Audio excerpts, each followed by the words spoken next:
आप सभी छात्र छात्राओं का आज की कक्षा में हार्दिक स्वागत है। आज की कक्षा में हम आपके पाठ्यक्रम के अनुसार व्याकरण बोध में मुहावरों का अध्ययन करेंगे। आज हम जानेंगे मुहावरा किसे कहते हैं, उसकी परिभाषा, शाब्दिक अर्थ एवं उदाहरण तथा साथ ही लोकोक्ति और मुहावरे में क्या अंतर है। आइए जानते हैं। सबसे पहला देखो मुहावरा जो शब्द है, मुहावरा शब्द अरबी भाषा से बना हुआ है। किससे बना हुआ है? अरबी भाषा से बना हुआ है, जिसका अर्थ होता है अभ्यास। जिसका अर्थ होता है अभ्यास करना। ठीक है, ये हम शाब्दिक अर्थ मुंह और आवरा हो गया। ठीक है, शब्द तो मतलब बार बार जिन शब्दों का हम प्रयोग करते हैं उसको ही मुहावरा कहते हैं। मुहावरे का शाब्दिक अर्थ होता है कि जब कोई शब्द समूह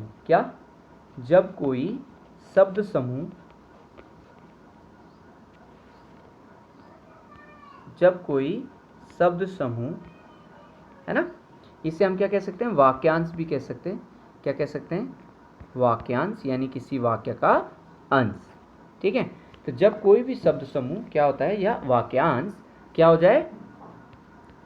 सामान्य अर्थ ना देकर, सामान्य अर्थ मतलब जो लिखा है वही हमें सीधे नहीं समझना है, बल्कि क्या करता है? अपना विशेष अर्थ प्रकट करता है या अपना विशेष अर्थ देता है, तो उसे हम क्या कहते हैं? मुहावरा कहते हैं। उदाहरण ऐसे समझिए, जैसे कि हमने समास पढ़ा, पहले समास में हमने बहुव्रीहि समास पढ़ा, तो उसमें हमने क्या देखा कि दो जो पद होते हैं उन दोनों पदों को हम क्या कर देते हैं? छोड़ देते हैं और तीसरा अर्थ निकालते हैं।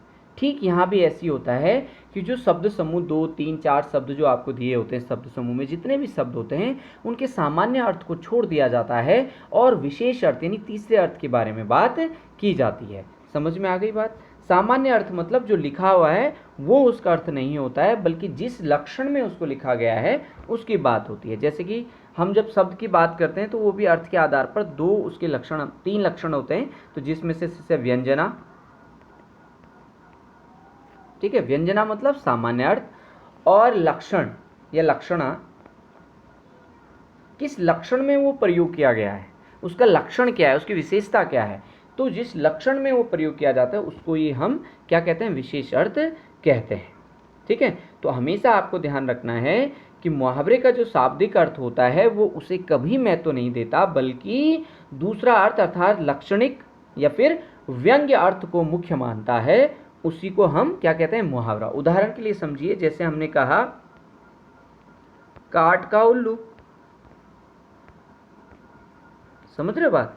अब उल्लू किसका, इसका लक्षण क्या होता है? मेनली मूर्ख हम समझते हैं, है ना। उल्लू मतलब मूर्ख, हम इस बात को समझते हैं ना। कहते हैं घर में कहावतें हैं कि भाई क्यों ऐसे काम, उल्लू के जैसे काम क्यों कर रहा है? क्योंकि जैसे इसकी एक विशेषता है, इसका लक्षण है कि ये क्या है? रात को जागता है, रात को विचरण करता है, और दिन को क्या होता है? जाग रहा होता है। ठीक है, सॉरी, दिन को सो रहा होता है और रात को क्या करता है? विचरण करता है।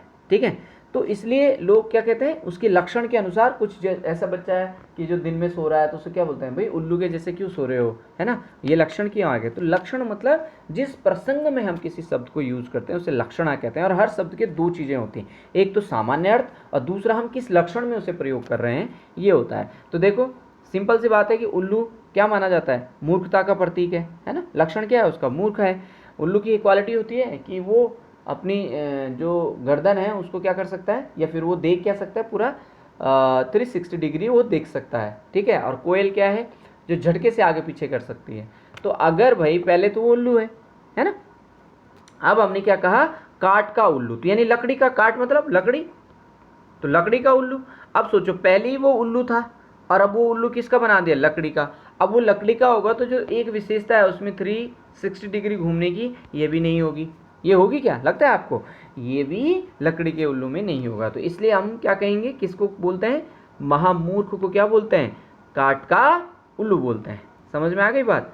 अब ये इसलिए बोलते हैं कि सामने वाले को क्या ना लगे, बुरा भी नहीं लगे, और आप जो उसे समझाना चाहते हैं वो समझ भी जाए।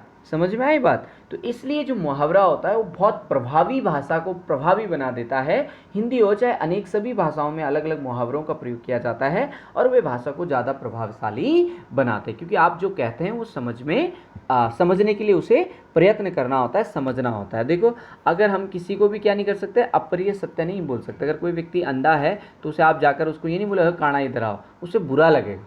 दिव्यांग है वो, उसे बुरा लगेगा, क्योंकि वो उसके हाथ में नहीं है, वो ईश्वर के हाथ से वैसा हुआ है, प्राकृतिक रूप से वो ऐसा है ना, प्रकृति के अनुसार उसका जीवन ऐसा, तो वो अप्रिय सत्य कभी नहीं बोलना चाहिए। लेकिन भाई अगर वो मूर्खों वाले काम कर रहा है तो हम क्या कर सकते हैं, उसे मुहावरों के अनुसार क्या कर सकते हैं, उसे समझा सकते हैं, ताकि वो घर जाके समझे कि सर ने बोला काट का उल्लू, तो वहाँ तो समझ आएगा नहीं। घर जाके जब सर्च करा, देखा, पूछा, तो पता चला सर ने तो मेरे को क्या बोला, महामूर्ख बोला।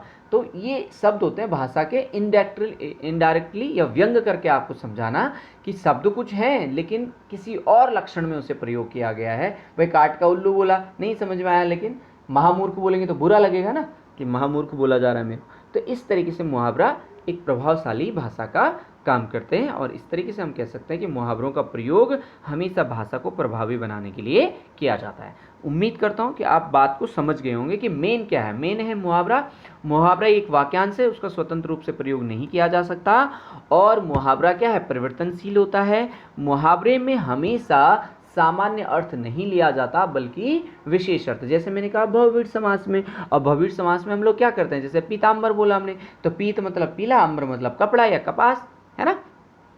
तो हम इसको छोड़ देते हैं और क्या बोलते हैं, पीताम्बर मतलब विष्णु की बात करते हैं। तो विशेष अर्थ की बात करिए, यानी लक्षण क्या है उसका, ये कैसे शब्द है, लक्षणा है उसकी, है ना। व्यंजना हो गई, पीला है अंबर जिसका, लेकिन लक्षणा क्या है उसकी, कि वो किसके बारे में बात हो रही है, विष्णु भगवान के बारे में बात की जा रही है। तो अब इसको समझिए, आप लोग डेफिनेशन के माध्यम से समझने का प्रयास कीजिए। क्या है, ऐसे वाक्यांश जो सामान्य अर्थ का बोध ना कराकर किसी विलक्षण अर्थ की जो है प्रतीति कराएं या प्राप्त कराएं, उसको हम क्या कहते हैं, मुहावरा कहते हैं। तो विलक्षणा मतलब विशेष अर्थ।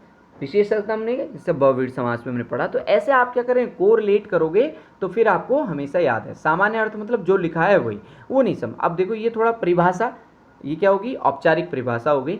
समझे, साधारण अर्थ के आधार पर समझे। जैसे कि मैंने बताया, मुहावरा किसी भी भाषा में आने वाला वाक्यांश है जो अपने शाब्दिक अर्थ को ना बताकर किसी विशेष अर्थ का बोध कराता है या को बताता है, तो उसे हम क्या कहते हैं, मुहावरा कहते हैं। तो मुहावरा ऐसे वाक्यांश होते हैं जो सामान्य अर्थ का बोध नहीं कराकर किसी विलक्षण या विशेष अर्थ का बोध कराते हैं, उन्हें मुहावरा कहते हैं। उदाहरण समझिए, कक्षा में प्रथम आने की सूचना पाकर मैं खुशी से फूला ना समाया, है ना। तो फूल खुशी मतलब प्रसन्नता, से फूला मतलब फूल जाना हवा से, ठीक है। ना मतलब नहीं, समाना मतलब डूबना या मिलना या समायोजित होना। तो वो खुशी से क्या नहीं हो रही है, हवा में समाहित नहीं हो रही है, ये है इसका शाब्दिक अर्थ। लेकिन यहाँ व्यंजना की बात नहीं की जा रही, क्या है, लक्षणा। किस लक्षण में किया, बहुत खुश हो जाने के लिए हमने इसका प्रयोग किया। तो भाषा अच्छी लग रही है ना। कक्षा में प्रथम आने पर सूचना पाकर मैं खुशी से फूला ना समाया। तो इसका मतलब किस लक्षण में हमने, किस प्रसंग में यूज करा, उसकी खुशी के लिए इसको यूज किया गया कि वो अति प्रसन्न हो गया था, यानी बहुत खुश था वो। क्लियर हो गई बात। दूसरा एग्जाम्पल समझिए और बेहतर समझ में आएगा। जैसे हम कहते हैं केवल हवाई किले बनाने से काम नहीं चलता, मेहनत भी करनी पड़ती है। तो अब देखो, हम केवल इनको अकेले नहीं यूज़ कर सकते, इनको क्या करना है, सेंटेंस के साथ ही इस्तेमाल किया जा सकता है। तो देखो, हवा में तो किले नहीं बनाए जा सकते, महल नहीं बनाए जा सकते, है ना। बनाए जा सकते हैं, संभव है, हवा में नहीं बनाए, उसको बेच देना पड़ेगा आपको। तो ये क्या है, मात्र ये क्या है, कल्पना में खोए रहना। जो चीज़ हो ही नहीं सकती बस कल्पना कर देना, कि कल्पना में तो आप कहीं भी घर बना दो, लेकिन वास्तविकता में क्या वहाँ घर बनेगा, सच्चाई है क्या, वो यथार्थ नहीं है। तो इसलिए कहते हैं कि वे यथार्थ करने के लिए क्या करना होगा, कड़ी मेहनत करनी होगी। केवल ख्वाब या कल्पना देखने से क्या नहीं बन सकते हैं, काम नहीं चलेगा, बल्कि आपको क्या करनी होगी, कड़ी मेहनत करनी होगी। तो शाब्दिक अर्थ यानी व्यंजना क्या हुई, हवा में हमें घर बनाना, लेकिन एक्चुअल में उसका अर्थ है कि भाई कल्पना से काम नहीं चलने वाला। विशेषताओं को देख लीजिए और अच्छे से क्लियर समझ में आ जाएगा। मुहावरे का प्रयोग वाक्य के प्रसंग में होता है। किस में होता है, प्रसंग के रूप में किया जाता है, अलग नहीं। ये बिना किसी वाक्य के ही आप इसका प्रयोग करेंगे, इसके स्वतंत्र रूप से इसका प्रयोग नहीं किया जा सकता, इसका मतलब ही नहीं समझ में आएगा। कोई कहे कि पेट काटना, कोई अगर कह दे कि पेट काटना, तो मतलब पेट काट दिया, ऑपरेशन कर दिया। तो इससे कोई विशेष अर्थ कैसे प्रकट नहीं किया होता, हो ही नहीं सकता, क्योंकि वाक्य में हो ही नहीं रखा। लेकिन इसके विपरीत अगर कोई कहे मैंने पेट काट कर अपने लड़के को पढ़ाया, तो यहाँ से हम बात समझ जाएंगे इसकी महत्वता को। वो क्या बताना चाहते हैं कि हमने क्या करा, अपना खाना न खाकर, अपनी सुख सुविधाओं को त्याग कर, अपनी इच्छा अभिलाषाओं को त्याग कर अपने जीवन को किस में लगा दे, अपने बच्चों को पढ़ाने पर लगा दी। मतलब उन्होंने बहुत मेहनत की। तो वाक्य में क्या आ गई, जब हमने वाक्य में इसको प्रयोग करा काटने को, तो ये इसमें क्या आ गई, संकेत आ गए, एक इशारा आपको बताया गया, एक सुंदरता का बोध हो रहा है, एक लय प्राप्त हो रही है। तो मतलब एक सुनने में भी अच्छा लग रहा है कि मैंने अपने बच्चे को पेट काट कर पढ़ाया, तो यानी मैंने अपनी इच्छाओं को मारकर अपने बेटे को पढ़ाया। तो यहाँ पर आप भाई समझिए कि आपके मम्मी पापा भी सेम यही कर रहे हैं आपसे, उनकी जगह जाकर देखिए, समझिए। वो उनकी बहुत सारी इच्छाएं, वो भी चाहते हैं कि वो घूमें फिरें, लेकिन क्या करना है, ड्यूटी करनी है, क्योंकि आपको अच्छी एजुकेशन देनी है, ताकि आपका मन ना किसी चीज़ के लिए आपको रुकना ना पड़े, आपको बुरा ना लगे। तो इसलिए अच्छा स्कूल दे रखे है, वहाँ अच्छी फीस देनी होती है, आपको पता है ना, अच्छी सुविधाएं आपको दे दी गई हैं, है ना, ताकि आप बेहतर कर सकें। तो आपकी भी ये जिम्मेदारी है। देखो भाई 10th है, आप भी मेरिट में आ सकते हो, थोड़ी सी मेहनत कीजिए, बहुत कम सिलेबस है, अच्छे टीचर्स आपके पास है, स्कूल आपके पास है ना, तो बहुत सारी चीज़ें आपके पास हैं। आप प्लीज़ थोड़ी मेहनत कीजिए, समय पढ़ाई को दीजिए, तो आप भी रिटर्न गिफ्ट कीजिए ना थोड़ा सा, कि उन्होंने आपने लिए इतने सेक्रीफाइस किए हैं, तो आप भी एक खुशी होने दीजिए। एक मौका है कि आप भी स्टेट टॉपर बनिए, उनको खुश कीजिए, है ना, पढ़िए, क्योंकि आसान काम है पढ़ना। स्टेट टॉपर बनना कोई मुश्किल काम नहीं है, पढ़ना ही तो है, और उस वाली सुविधाएं तो घर वालों ने दे रखी हैं, तो क्यों आप बेहतर नहीं कर सकते। आप बेहतर करने की कोशिश कीजिए, बेहतर होगा। अपना टाइम थोड़ा दीजिए, अपनी पढ़ाई को दीजिए, अपने पढ़ाई को टाइम दीजिए, इधर उधर मत टाइम अपना बर्बाद कीजिए। कम समय है, इसलिए कि पॉसिबल है, हर बच्चा कर सकता है, अभी इतना आसान है अभी, है ना, तो इसलिए आप कीजिए। दूसरी विशेषता देखिए, मुहावरों की विशेषता, ठीक है। तो दूसरी है, मुहावरा अपना असली रूप कभी नहीं बदलता, वो जिस रूप में है ना, उसी रूप में उसका प्रयोग किया जाएगा। आप उसको क्या नहीं कर सकते, उसके पर्यायवाची या अन्य रूपों के साथ प्रयोग नहीं कर सकते। जैसे कि यहाँ पर देखो, कमर टूटना, इसका असली अर्थ क्या हो गया, बेसहारा होना, यानी मेन जो आपके सहारे हैं वो चले जाएँ, तो कमर टूट जाए तो खड़े नहीं हो सकते, तो बेसहारा होना, आपके पास कोई मदद नहीं है, कोई सहारा नहीं है।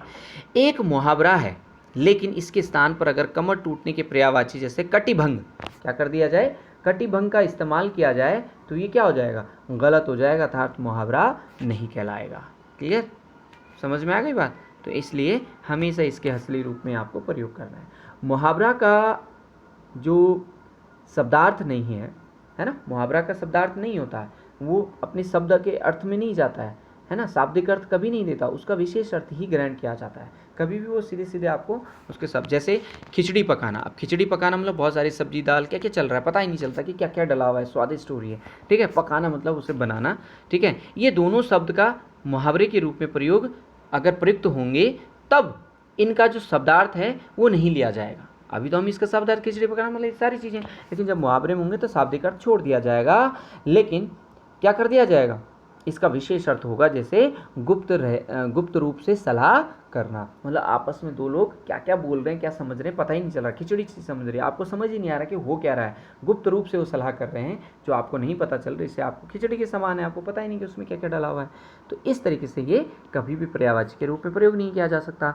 अब मुहावरे की विशेषता, मुहावरा का अर्थ प्रसंग के अनुसार कहाँ होता है, प्रसंग के अनुसार होता है। जैसे लड़ाई में खेत आना, है ना, इसका अर्थ होता है कि युद्ध में शहीद हो जाना, ये मुहावरे का अर्थ है, और इसी के लिए प्रयोग किया गया है, ना कि लड़ाई के स्थान पर क्या है, किसी खेत का चला आना, ये नहीं है। अब आप देखो क्यों ऐसा कहा गया लड़ाई में खेत आना, भाई दुश्मन हमारे देश में आ रहे हैं, 2 किलोमीटर अंदर आ गए, 10-20 हैं वो, है ना, तो अगर आप गए, आपने 5 को मार दिया, तो आपको भी क्या हो सकता है, आपको भी गोली लग सकती है, आप शहीद हो सकते हैं। तो फिर आपने भाई 1 किलोमीटर तो छीन लिया ना उनसे, जो वो 2 किलोमीटर अंदर आ गए, तो शुरू से आप गए, आपने 1 किलोमीटर वाले सारे मार दिए, लेकिन अगले वालों ने आपको मार दिया, तो क्या आ गया, इसलिए कहा गया कि लड़ाई में खेत आना, यानी जगह बढ़ाना। खेत आना, कौन बढ़ाएगा खेत, जब आप 10 लोगों को मारेंगे तभी तो आप औरों के लिए जगह बनाओगे वहाँ, तो इसलिए यानी जब आप खुद शहीद हो जाते हैं तब ऐसा बोला जाता है कि लड़ाई में खेत आना, यानी जमीन बढ़ाना।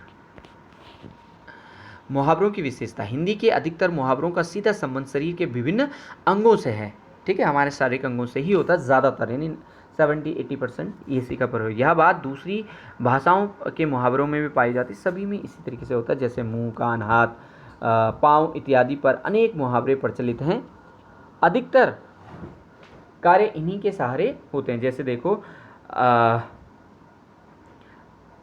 आँख के आगे अंधेरा छाना, आँख में धूल झोंकना, है ना, आँखें चुराना, आँख पर पर्दा डालना, है ना, हाथ पाँव मारना, अपने पैर पर कुल्हाड़ी मारना, अपने पैरों पर खड़ा होना, है ना।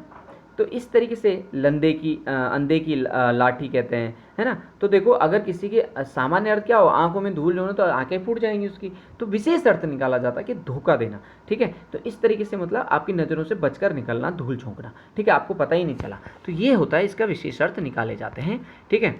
अब यहाँ पर आपने मुहावरे की विशेषता समझ ली। अब यहाँ पर थोड़ा सा देखो, क्वेश्चन में क्या होता है, कभी कभी 3 लोकोक्ति दे दी, एक मुहावरा बोला कि कौन सा मुहावरा है। तो यहाँ पर आपको लोकोक्ति भी पता होनी चाहिए, तो इसे भी आप थोड़ा सा समझ लीजिए। लोकोक्ति, है ना, जैसे शब्द से पता चल रहा है। तो लोक शब्द हो गया एक, दूसरा हो गया उक्ति, है ना। लोक मतलब लोग या समाज, उक्ति मतलब बात, परंतु उक्ति का मतलब ऐसी बात जो प्रमाणित हो, क्या हो, प्रमाणित हो, उसको ही उक्ति कहेंगे। जो घटना से संबंधित कई बार उसे प्रमाणित किया गया है, और तब जब हम उसका प्रयोग करें तो उससे क्या कहते हैं, लोक उक्ति। इसी का दूसरा नाम है कहावत। क्या है, कहावत, यानी कही गई बात। लेकिन कैसी बात, जो प्रमाणित हो। बात तो हम बहुत सारी कहते हैं, लेकिन उसके हमारे पास कोई एविडेंस नहीं होता है, यानी जो हम कह रहे हैं उस जब वो प्रूफ की कर दी गई हो, कई वर्षों से क्या हो, प्रमाणित हो, चली आ रही है, उसी को आप क्या कहेंगे, लोकोक्ति कहेंगे। ये अपने आप में पूरा वाक्य होता है, ये किसी वाक्य के साथ प्रयोग नहीं किया जा सकता, और इसका ना ही इसका रूप बदल सकता है, ना ही ये लिंग वचन के कारण इस पर कोई परिवर्तन हो सकता है। ये हमेशा अपरिवर्तनीय है, जबकि मुहावरा परिवर्तनीय है। समझ में आ गए लोकोक्ति। लोकोक्ति क्या होती है, हमेशा जैसे नाच न जाने आंगन टेढ़ा, है ना, तो ये अपने आप में पूर्ण अर्थ रखती है। और जैसे नाच न जाने, भाई जब आंगन टेढ़ा था तो आपने नाचना शुरू क्यों किया, ये तो आपको पहले दिखना चाहिए। तो ये सब वो लोग हैं जो बहानेबाज होते हैं, जो खुद नहीं करना चाहते और दूसरों पर दोष मढ़ते हैं, यानी अपनी गलती नहीं मानते तथा दूसरों पर। जैसे आप एग्जाम्पल क्लास में देखिए, अब जैसे कुछ बच्चों को हमने बोला कि भाई आपको काम करके लाना है होमवर्क, तो वो बहाने बनाने शुरू कर देते हैं। तो इस तरीके से आपको ये बात समझनी है, लोकोक्ति अपने आप में पूर्ण होती है, स्वतंत्र होती है, ठीक है। तो अब इन दोनों का डिफरेंस देख लीजिए। मुहावरा क्या होता है, एक वाक्य होता है, जबकि वाक्यांश होता है, जबकि लोकोक्ति क्या होता है, अपने आप में पूरा वाक्य होता है। लोकोक्ति का अर्थ लोगों द्वारा प्रयोग किया जाने वाला वह कथन है जो क्या है, पूरी तरह से प्रचलित, प्रमाणित और परंपरागत तरीके से चला आ रहा है, पूरी तरह से एविडेंस के साथ प्रमाणित किया गया है। लोकोक्ति का किसी घटना या प्रसंग से संबंध होता है, क्या होता है, वो जुड़ी हुई होती है, उससे रिलेटेड ही होता है। लेकिन जब हम मुहावरे की बात करते हैं तो वो क्या है, प्रसंग के रूप में प्रयोग किया जाता है, यानी वो किसी उससे संबंधित नहीं होता, उसके रूप में प्रयोग, यानी एक कल्पना के रूप में की जाती है। लोकोक्ति का प्रयोग लोगों द्वारा क्या होता है, अपने विचारों को एविडेंस यानी प्रूफ, विचारों के समर्थन, विरोध, शिक्षा या चेतावनी के लिए प्रयोग किया जाता है। जैसे कि अगर वो कोई काम करके नहीं लाता तो हम क्या कहेंगे, भाई वो बहाने बनाने लग जाएगा, तो हम बोलेंगे ये तो नहीं है भाई, क्या है, काम नाच ना जाने आंगन टेढ़ा, करना आता नहीं। अब जैसे देखो, अभी हम कुछ नई चीज़ें कर रहे हैं, जैसे कि AIL, आर्ट इंटीग्रेटेड लर्निंग। तो देखो कुछ लोग क्या करेंगे, जो काम मतलब जिन्हें बहाने ढूंढने, तो वो कैसे बोलेंगे, अरे सर बुक नहीं मिली, वहाँ फाइल नहीं मिली, है ना, मुझे पता ही नहीं चला, मैं क्लास में नहीं था सर इसलिए मुझे नहीं पता है सर, है ना। इस तरीके से बहाने ढूंढेंगे। और जिन्हें बनाना है वो जो क्लास में था उससे फ़ोन करेंगे कि भाई कैसे कैसे पढ़ाया था सर ने, ज़रा मुझे समझा दे कैसे कैसे बन सकता है, कहाँ कहाँ सामान मिलेगा। वो फटाफट इन चीज़ों पर डिस्कस करेगा, ना कि बहानों पे। तो ये है लोकोक्ति, इस तरीके से पूरी तरह से प्रमाणित होते हैं। जैसे कि मैंने कहा, लिंग वचन काल के अनुसार क्या हो जाते हैं, मुहावरे बदल जाते हैं, जबकि लोकोक्ति परिवर्तन नहीं होती। वो लड़का हो चाहे लड़की हो, एक जैसे ही। जैसे राम, जैसे हम मुहावरे के लिए बोलेंगे तो क्या बोलेंगे कि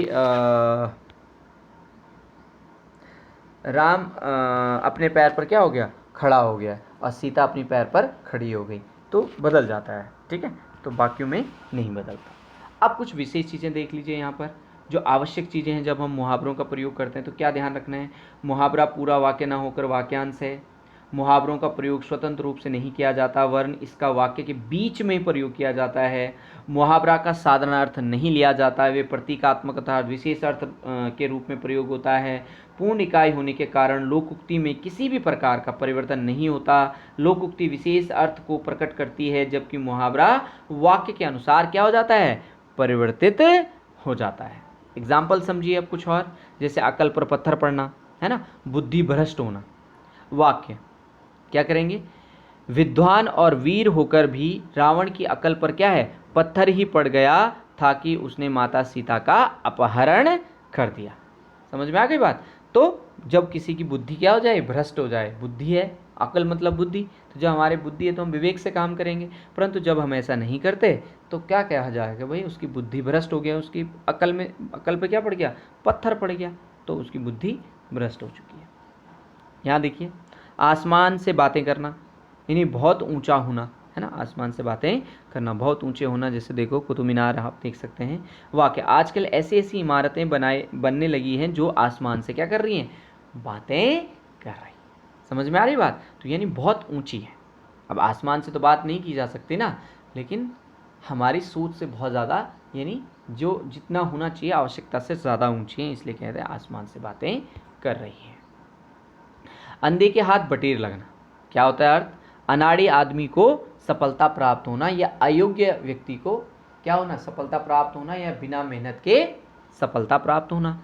अब देखो कैसे वाक्य में प्रयोग करेंगे। रामू मात्र 8वीं पास है, फिर भी उसकी सरकारी नौकरी लग गई, इसी को कहते हैं अंधे के हाथ बटेर लगना। समझ में आ गई बात, क्लियर हुई बात, समझ में आ गई। अंधे के हाथ बटेर लगना, तो ये अपने आप में क्या है, लोकोक्ति क्लियर है।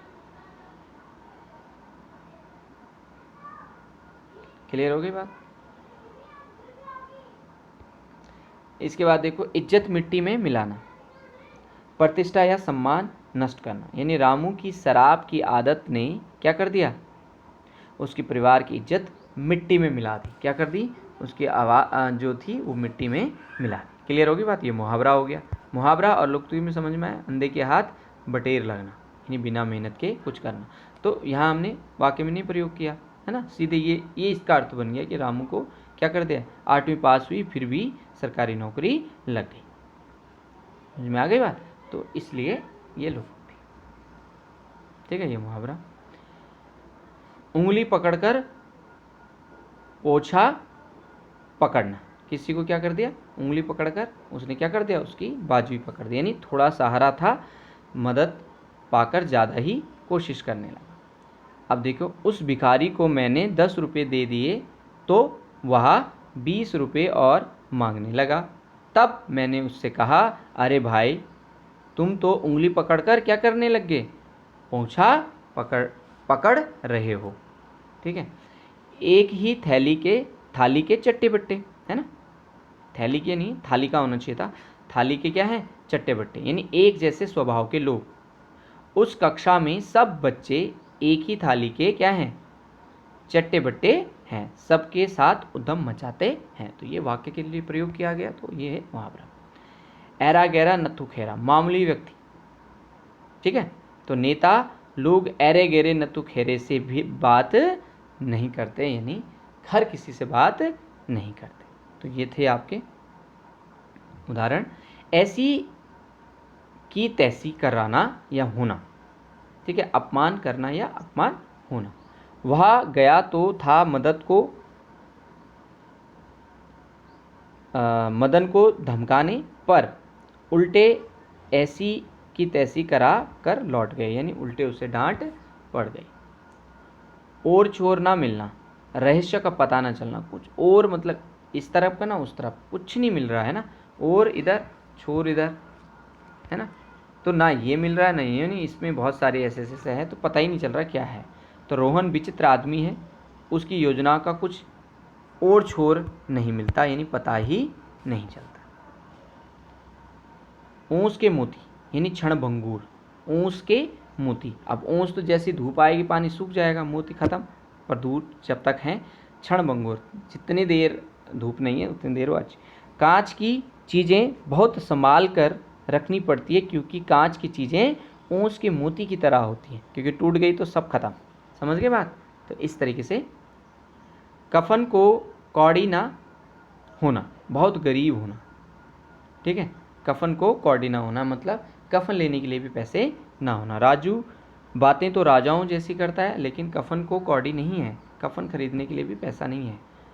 कांटा निकालना, बाधा दूर करना। उस बेईमान से पल्ला छूटा, चलो कांटा निकला। खीरे ककड़ी की तरह काटना, है ना। अंधाधुन मार काट, रानी लक्ष्मीबाई या कल्याणी। ठीक है, 1857 की क्रांति में रानी लक्ष्मीबाई ने अंग्रेजों को खीरे ककड़ी की तरह क्या कर दिया, काट डाला। सबसे आसान होता है। तो ये था आपका मुहावरा लोकोक्ति। उम्मीद करता हूँ बेहतर समझ में आया होगा। जो नहीं समझ में आएगा वो अपनी कक्षा अध्यापक से ऑफलाइन या ऑनलाइन क्लास में डिस्कस कीजिए। Thank you class, thank you so much.